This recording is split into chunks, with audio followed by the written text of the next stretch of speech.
जिस दिन मोदी सरकार बनती है उसी दिन मेरे ब्रदर की किडनैपिंग हुई है और तब से लेके आज 2026 आ गया। मैं संघर्ष कर रही हूँ कि मेरा भाई कहाँ है, मुझे पता लगे। मेरा भाई SIS प्रोसीगर कंपनी में काम करता था। SIS प्रोसीगर में काम करता था as a manager money loading का। और उसका कोई स्कैम चल रहा था, कुछ का पैसे गायब हो रहे थे कंपनी में से, जो कंपनी खुद ही पैसे गायब करवा रही थी और उसका इंश्योरेंस भी क्लेम कर रही थी। वो खर्मों में था। मेरे भाई ने उसके खिलाफ आवाज उठाई। जब उसको लगा कि नहीं जी ये सब कुछ मतलब नहीं होगा, मेरे बस की बात नहीं है, तो मैं साइडलाइन हो जाता। उसने अपना रिजाइन भी दिया कि मैं आफ्टर 1 मंथ जॉब छोड़ दूंगा। और उसके रेजिग्नेशन देने के थोड़े दिन के बाद ही इन्होंने इसको किडनैप कर लिया, सो दैट उनको लगे कि ये स्कैम कहीं हमारा डिस्क्लोज ना हो जाए। सो CBI जो है वो इसमें नाकाम है। मुझे लगता है कि उससे कोई उम्मीद नहीं रखनी चाहिए। तो CBI जो है एक सेंट्रल ब्यूरो ऑफ इन्वेस्टिगेशन नहीं है ये।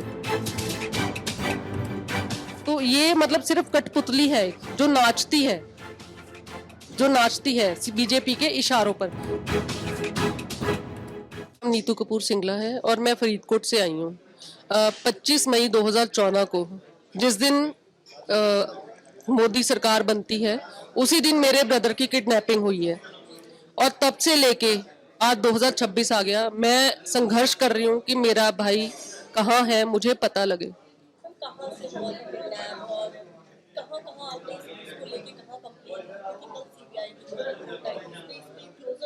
हाँ जी, मेरा भाई SIS प्रोसीगर कंपनी में काम करता था। SIS प्रोसीगर में काम करता था as a manager money loading का।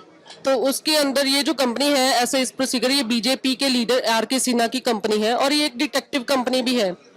और उसका कोई स्कैम चल रहा था, कुछ का पैसे गायब हो रहे थे कंपनी में से, जो कंपनी खुद ही पैसे गायब करवा रही थी और उसका इंश्योरेंस भी क्लेम कर रही थी। तो ये जो पैसे का घोटाला था वो अरबों खरबों में था।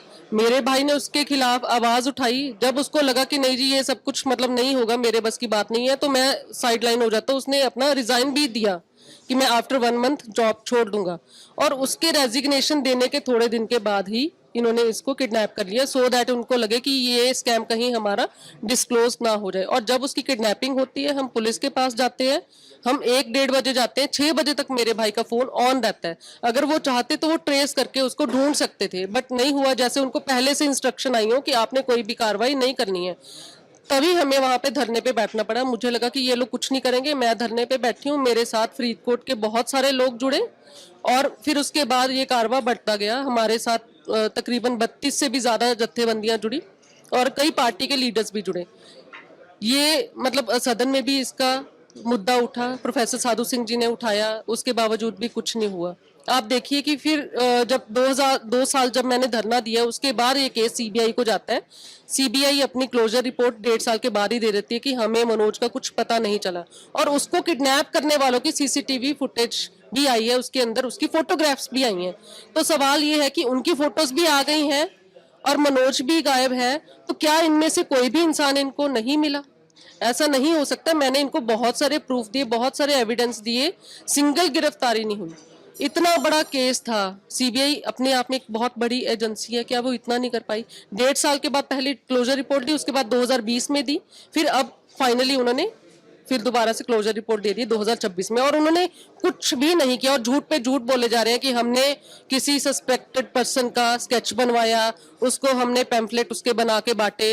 वो मैंने किया था खुद अपने लेवल पे। जब मेरा भाई किडनैप होता मैंने इनको हाथ जोड़े कि भाई एक इंसान उसको पहचानता है, आप उसकी स्केच बनवा लो। नहीं बनवाया, मैंने दिल्ली से वो हायर किया स्केचर, उसको 25,000 पे किया, वो स्केच बनवा के मैंने पुलिस को दिया। तो CBI इसके अंदर कैसे लिख सकती है कि ये सब उन्होंने किया? और भी बहुत सारी चीजें हैं जो मैंने अपने लेवल पे की है। CBI जो है वो इसमें नाकाम है। मुझे लगता है कि उससे कोई उम्मीद नहीं रखनी चाहिए। तो CBI जो है एक सेंट्रल ब्यूरो ऑफ इन्वेस्टिगेशन नहीं है ये, ठीक है? तो ये मतलब सिर्फ कठपुतली है जो नाचती है बीजेपी के इशारों पर। मैं यही कहूंगी कि इससे इंसाफ लेना मुझे लगता है कि कोई मतलब जस्टिस इससे नहीं मिलेगा। आप क्या चाहते हो? आप स्टेट पुलिस से चाहते हो या आपने कोशिश की सीएम से मिलने की या फिर स्टेट की कुछ और या आपको सीबीआई और लोअर कोर्ट आप फिर से इस केस को खुलवाना भी चाहते हो? बिल्कुल मैम, क्या चाहते हो आप सरकार से क्या चाहते हो? मैं सरकार से यही चाहती हूँ कि 2014 से लेके 26 आ गई, जिसमें हजारों नहीं लाखों लोग इस संघर्ष में जुड़े, एक भी इंसान की गिरफ्तारी नहीं हुई। अगर पंजाब सरकार, आम आदमी पार्टी अपने ही मंत्री की इन्वेस्टिगेशन कर सकती है, तो एक जिसने एक संघर्ष किया 2014 से लेकर परिवार ने 2026 तक, तो उसको इंसाफ भी वो जरूर दिलाएगी। मुझे उम्मीद है आम आदमी पार्टी से, पंजाब सरकार से, मैं उनसे रिक्वेस्ट करूंगी, सीएम साहब से रिक्वेस्ट करूंगी कि इस केस को दोबारा रीओपन करें और मेरे भाई का पता लगाएं।